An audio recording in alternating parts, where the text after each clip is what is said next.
जिस दिन करवा चौथ का व्रत था, उन्होंने एक ट्वीट किया, I find it very regressive, यानी करवा चौथ का त्योहार उन्हें बहुत पिछड़ा लगता था। और उसके कुछ ही दिन बाद एक और पवित्र त्योहार पड़ा, रमजान, जिसमें उन्होंने लिखा happy Ramzan, keep feasting and fasting. आप सब प्रबुद्ध वर्ग के लोग हैं, सब पढ़े लिखे हैं। मैं एक बात आप सबसे पूछना चाहूंगी, एक संविधान, एक देश, एक चांद, दो धर्म, दो त्योहार, तो एक पिछड़ा और एक प्रगतिशील कैसे? या तो दोनों पिछड़े और या दोनों प्रगतिशील, दोनों ही अपनी अपनी धार्मिक भावनाओं को प्रदर्शित करते हैं।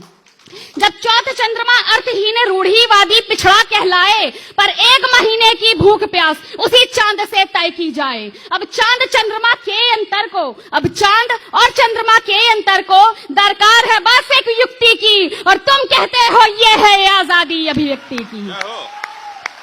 बहुत अच्छे, वाह वाह। ओवैसी बोला पुलिस हटाओ, हिंदू को मरवा देंगे। केरल में नेता गाय काटकर लोगों को खिलवा देंगे। इस अभिव्यक्ति में, हाँ इस अभिव्यक्ति में माँ को वो सेक्सी दुर्गा कहते हैं, और राजदीप, बरखा, रविश इन बातों पर चुप क्यों रहते हैं? है दोष हमारा, है दोष हमारा, कमी है हमें संस्कार और भक्ति की, और तुम कहते हो ये है आजादी अभिव्यक्ति की। हो जनगण मन या वंदे मातरम, हर बात से तुमको दिक्कत है, और जो लहराए तिरंगा उसकी समझो आई शामत है। 26 जनवरी 2018 का दिन याद करिए। उत्तर प्रदेश के कासगंज में तिरंगा यात्रा निकाली गई, जिसमें हत्या कर दी गई चंदन गुप्ता नामक एक युवक की।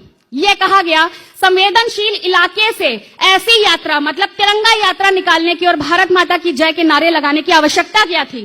फिर से एक प्रश्न आप सबसे करती हूं, वो संवेदनशील इलाका था कहां पर? पाकिस्तान में, अफगानिस्तान में, इराक में, ईरान में, और भारत में रहते हुए यदि हम सब भारत माता की जय नहीं बोल सकते तो लानत है हम सबके भारतवासी होने पर। हो जनगण मन या वंदे मातरम, हर बात से तुमको दिक्कत है, और जो लहराए तिरंगा उसकी समझो आई शामत है। क्यों शोक मनाओगे उसका, वो कौन तुम्हारा लगता था? ना अखलाक, ना वेमुला, ना इशरत, ना अखलाक, ना वेमुला, ना इशरत, वो तो चंदन गुप्ता था। है नीति दोगली, है नीति दोगली, क्योंकि सब बात है वोट बैंक धन शक्ति की, और तुम, हाँ तुम कहते हो ये है आजादी अभिव्यक्ति की। बहुत अच्छे। संविधान में लिखा हुआ है अनुच्छेद 124A, जिसमें बताया गया है कि देशद्रोह क्या है, व्हाट इज सेडिशन।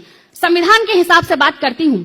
अनुच्छेद 124A मुंह खोल के सब कुछ कहता है कि देशद्रोह प्रस्तुतिकरण संकेतों में भी रहता है, जिससे स्वतंत्रता या संप्रभुता मेरे देश की आहत हो। है देशद्रोह वो शब्द सभी, चाहे लिखित में हो या मौखिक हो। अच्छा। बड़ी बुरी ये लत सबकी है, अरे बड़ी बुरी ये लत सबकी है देशद्रोह आसक्ति की, और तुम कहते हो ये है आजादी अभिव्यक्ति की। वाह वाह वाह। तो अब मुझसे सुनो, हाँ आप मुझसे सुनो कि होती क्या असली आजादी अभिव्यक्ति की। जब सब मिलकर महिला शोषण उत्पीड़न पर आवाज उठाएं, जब सांझ ढले भी घर की बेटी घर को सकुशल वापस आए, वो होगी फिर बाबूजी असली आजादी अभिव्यक्ति की। जब जब नाग आतंकवाद का भारत में अपने फन फैलाए और उसे कुचलने हिंदू मुस्लिम सिख ईसाई साथ में आए, वो होगी फिर बाबूजी असली आजादी अभिव्यक्ति की। जब भारत के टुकड़े करने वाले अपने टुकड़े गिन ना पाए, घर घर से अफजल लाने वाले पाकिस्तान में फेंके जाए, वो होगी फिर बाबूजी असली आजादी अभिव्यक्ति की। जब सरहद पर तैनात सिपाही गली का गुंडा ना कहलाए, और मरते दम तक उसकी बीवी हर साल करवा चौथ मनाए, वो होगी फिर बाबूजी असली आजादी अभिव्यक्ति की। जब कश्मीर से धारा 370 और 35 से हट जाए, और कश्मीर सहित पूरे भारत में बेखौफ मेरा तिरंगा लहराए, वो होगी फिर बाबूजी असली आजादी अभिव्यक्ति की।